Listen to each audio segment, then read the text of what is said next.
South China सी में China को बहुत प्रॉब्लम है।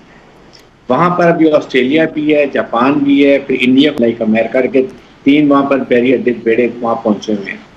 रोल कितना क्लियर है कि वो उन्होंने अपने तमाम हैवी इक्विपमेंट, रेडार्स और बाकी सारे मामला जो है वो पूरी बड़ी हैवी डिप्लॉयमेंट की है, रीइंफोर्समेंट की आगे वो पूरा तैयार है जंग के लिए।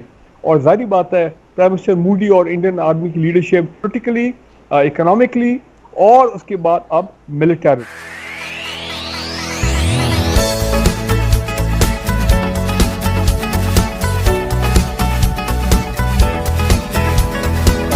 चीन और भारत के दरमियान सरहदी तनाज़े की भारतीय वज़ीर आज़म नरेंद्र मोदी ने लद्दाख का दौरा किया। यह दौरा क्यों किया गया, इसके पीछे क्या मकासद थे, आज प्रोग्राम में डिस्कस करेंगे। इस दौरे के दौरान नरेंद्र मोदी ने एक इंपॉर्टेंट स्टेटमेंट दी। मैं स्टेटमेंट आपको पढ़ के सुनाता हूं।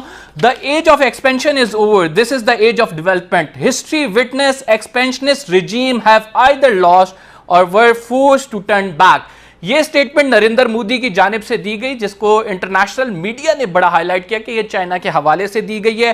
भारत ने डिजिटल स्ट्राइक की और डिजिटल स्ट्राइक में इस भारत ने टिकटॉक समेत 59 ऐप हैं चाइनीज जिन पर पाबंदी लगा दी। एक तरफ तो चाइना को वो जवाब देता है, भारत का रवैया है इस पर जो है इंटरनेशनल तंजीमें भी खामोश हैं और लोग बाकायदा सोशल मीडिया पर टैग कर रहे हैं, यूएन को टैग कर रहे हैं, यूएनएचसीआर को टैग कर रहे हैं कि ये तमाम चीज़ें हो रही हैं और इनका कोई नोटिस लेने वाला नहीं है। करते हैं फारूक साहब, आपके जाने पहले आऊँगा कि नरेंद्र मोदी का लद्दाख में जो विजिट है और जो तकरीर की गई है, इसको आप किस तरह से देखते हैं? आज ही खबर आई है कि $2.4 बिलियन का एमरजेंसी में वो जा रहे हैं रशियन के पास कि हमें को 30-32 जहाज आप दे दें।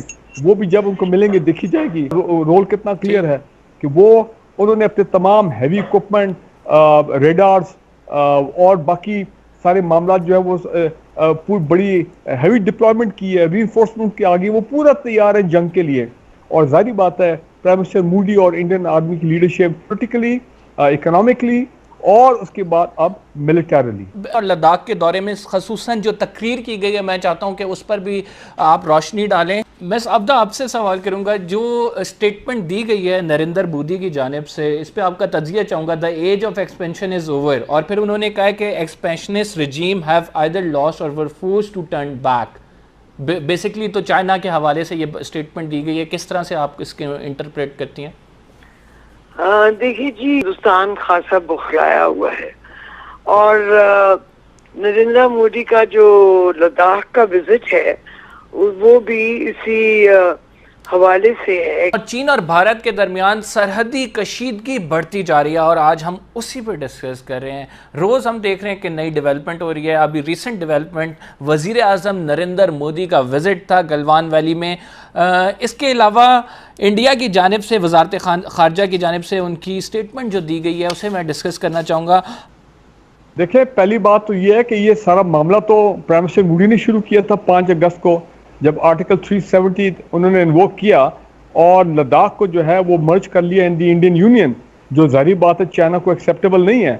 और फिर उसके बाद इन्होंने शरारत क्या की कि इनके कुछ लोग हैं जो कि गए हैं, line of actual control cross किया है, उस पल्ली तरफ गए हैं।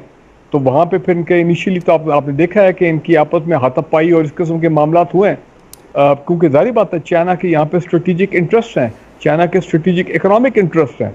और दूसरी इंपॉर्टेंट चीज़ यह है, नज़र आ रहा था कि इंडियन जो हैं इनकी कुछ गलत नज़रें हैं सीपैक के ऊपर। ये सीपैक के पीछे तो 3-4 साल से पड़े हुए थे, तो इनकी गालिबन कोई कोशिश थी, कोई डिज़ाइन थे कि ये गिलगित बल्तिस्तान में कोई गड़बड़ करेंगे जहाँ पे सीपैक पाकिस्तान में शुरू होती है। इंपॉर्टेंट चीज़ क्या है, जब उनको वो ये भी देख रहे हैं कि मोदी के अज़ाइम हैं बार बार कि जी हम घुस के मारेंगे और वगैरह, आज़ाद कश्मीर की तरफ उनका जो इशारा था, तो सर्जिकल स्ट्राइक वगैरह। सैटेलाइट से तस्वीरें आई हैं, जो तस्वीर जारी की गई हैं उसमें देखा जा सकता है कि गलवान वैली में वहाँ पे जो है तामीरात शुरू कर दी गई हैं और फौजी तनसेबात के हवाला भी दिया गया BBC की जो खबर मैंने पढ़ी है। तो इस हवाले से क्या गलवान वैली में जो तामीरात की जा रही हैं अब चाइना की जानिब से बहुत ही स्ट्रॉन्ग रिएक्शन शो कर सकता है? देखिए, बात यह है कि शरारत इंडिया ने शुरू की, whether it is America or India or whosoever. इसलिए कि देखें साउथ चाइना सी में चाइना को बहुत प्रॉब्लम है, वहाँ पर अभी ऑस्ट्रेलिया भी है, जापान भी है, फिर इंडिया को भी वो यूज़ कर रहा है। वहाँ से देखें 41 डेज में वो अरेबियन सी में जाते हैं, फिर इंडियन ओशन में जाते हैं, मलाक्का स्टेट जाते हैं, साउथ चाइना सी में जाते हैं, and then they go to China. 41 days they remain exposed to the free line of communication by other nation like America के 3 वहाँ पर बैरियर बेड़े वहाँ पहुँचे हुए हैं। इसके मुकाबले में काश्तकार से अगर निकलते हैं 7 से 8 दिन में वो टोटल गवादर पहुँच जाती हैं and safe route Gilgit Baltistan, Balochistan and they are in Gwadar. तो इसलिए वो इस पर कॉम्प्रोमाइज करेगा। ये जो 5 अगस्त को जो भी इन्होंने हरकत की है कश्मीर में भी और लद्दाख में भी, ये दोनों थ्रेट करती हैं चाइना और पाकिस्तान को भी। इसलिए कि चाहे वो अभी क्लेम आज़ाद कश्मीर भी कर रहे हैं, गिलगित बल्तिस्तान भी कर रहे हैं, अमेरिका भी यही कर रहा है।